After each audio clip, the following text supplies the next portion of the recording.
তো 6 মাস পরে আমি বুঝতে পারলাম অ্যাকচুয়ালি আমার প্রথমে কাজ করার দরকারটা কি। প্রথমে আমরা কি করি, গিয়ে ধুমধাম কাটিং মাটিং করে ফেলি, ট্যাক্স বসাই দিই, এটা করে দিই, তারপর অডিওর কাজ করে এজ এ আমি বুঝতে পারি না কোনটার পর কোনটা করলে আমার কাজটাকে খুব সুন্দর হবে এবং কাজটা আমি একটা বেটার ভাবে করতে পারবো। আমার প্রশ্নটা হচ্ছে এরকম যে আপনার বোঝানোটা মাশাআল্লাহ ভালো, বেশ সুন্দর আমরা বুঝতেছি, কিন্তু প্রত্যেকটা ক্লাসের যে আপনি যে বোঝাচ্ছেন শুরু থেকে শেষ পর্যন্ত, এটার কোনো ধাপ কি আছে যেটা মেনটেন করলে আমরা আমাদের কোনো কিছু মিস যাবে না? যেমন আপনি আজকে শুরু থেকে ক্যাপকাট ওপেন করলেন, রেশিওতে গেলেন, অডিওতে গেলেন, জুমে গেলেন, হ্যাঁ, আপনার ট্রান্সফর্মে গেলেন, স্কেলে গেলেন। হ্যাঁ, তো এখন হচ্ছে যে আমরা এইভাবে কাজ করলে আমাদের হয়তো বা দেখা যাবে যে অনেক সময় অনেক কিছু মিস হয়ে গেল, একটা আইটেম আমরা মিস করে ফেললাম।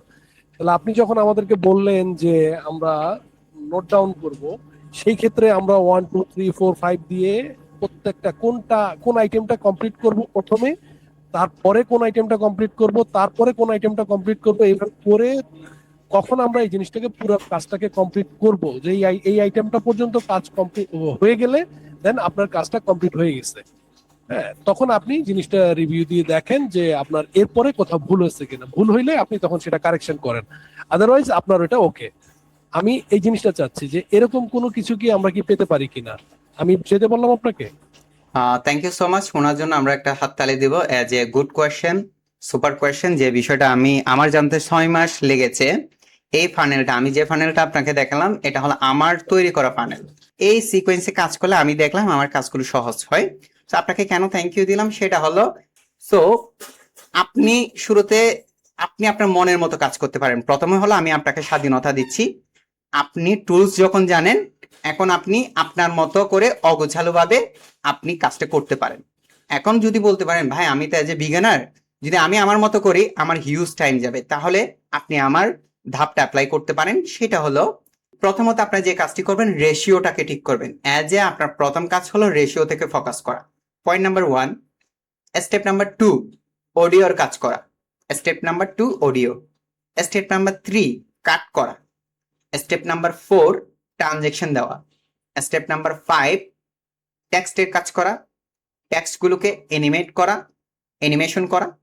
এরপরে আপনার আসবে বিরুলের কাজ, তারপর আসবে ব্যাকগ্রাউন্ড রিমুভের কাজ, তারপর সাউন্ডের কাজ, তারপর অডিওর কাজ আস্তে আস্তে আসবে, যেগুলো এখনো পর্যন্ত আপনাদের সামনে আসেনি।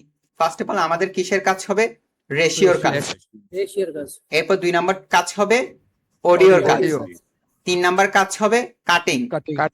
কাটিং 4 নাম্বার কাজ হবে ট্রানজেকশন। ট্রানজেকশন ট্রানজেকশনের পরে হবে টেক্সটের কাজ। তারপরে কাজ হবে টেক্সটের কালার বা ফন্ট অ্যাড করা, টেক্সটের যাবতীয় কাজ যা আছে, যেমন টেক্সটের কাজের মধ্যে সব কাজ চলে আসবে। টেক্সটের মধ্যে ইন্টারফেয়ার করে, মানে টেক্সটের কাজটার মধ্যে টেক্সটের যাবতীয় যা আছে সব চলে আসবে। সেখানে কি আসতে পারে?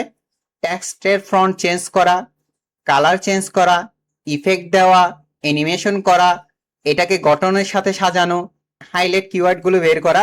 টেক্সটের মধ্যে পুরো ফানেলটাই ওইখানে আমি কমপ্লিট করে ফেলবো টেক্সটের মধ্যে। As a clear? ক্লিয়ার।